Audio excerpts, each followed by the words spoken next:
To being honest mga ka-GDS, hindi naman talaga ito advisable. Ito mga ka-GDS, si ma'am, nagpunta dito, dala yung bike ng kanyang apo. Bali yung gulong niya, size 16 by 1.95. Eh sabi ko dun kay ma'am, sabi ko ma'am, wala na po kaming stock. Kung makakapagantay po kayo, next week na, mga Monday na kasi yung supplier kasi sarado ng Sabado sa Linggo. Kaya sabi ko doon kay madam na Monday na po tayo magkakaroon ng stock. Eh sabi naman ni madam, baka meron kayo dyan na kahit ano sukat basta magkakasya. O ayun, naisipan ko na sabi ko, ma'am meron kami dito, size 18. Yun nga lang, medyo malaki ang sukat nun. O nga, ito yung size 18 na sinasabi ko kay ma'am.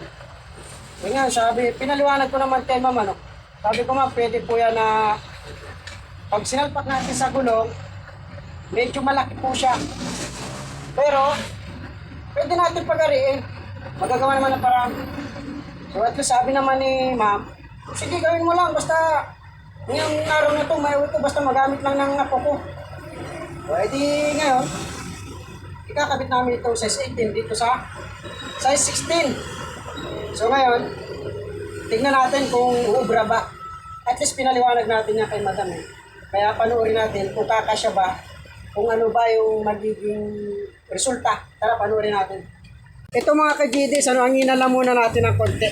Tapos ayan, paglagay natin ng konting hangin, salpak natin sa gulong. Siyempre, kita naman natin, medyo malaki siya ng konti. Tignan natin kung paano magkakasya pa. Bali, ayun mga ka-GDs, ito yung resulta niya. Meron siyang konting natupi-tupi. Ayan, yan yung nangyari. So, kahit pa paano, pinaliwanag ko naman yan kay madam na medyo malaki ng konti, medyo maba ng konti. Kaya, ganito ang maging resulta niya. May mga tupi-tupi sa loob. Tingnan natin. To being honest mga ka-GDS, hindi naman talaga ito advisable. Ang nangyari, nirekomenda ko lang kay ma'am na ilagay natin yung ganung size kasi si ma'am gustong-gusto na rin umuwi na ngayong araw din may uwi yung bike. Kaya pinaliwanag ko naman na ganito ang mangyari. Ayan, ikakabit na natin. Ito mga ka-GDS yung nag-resulta niya.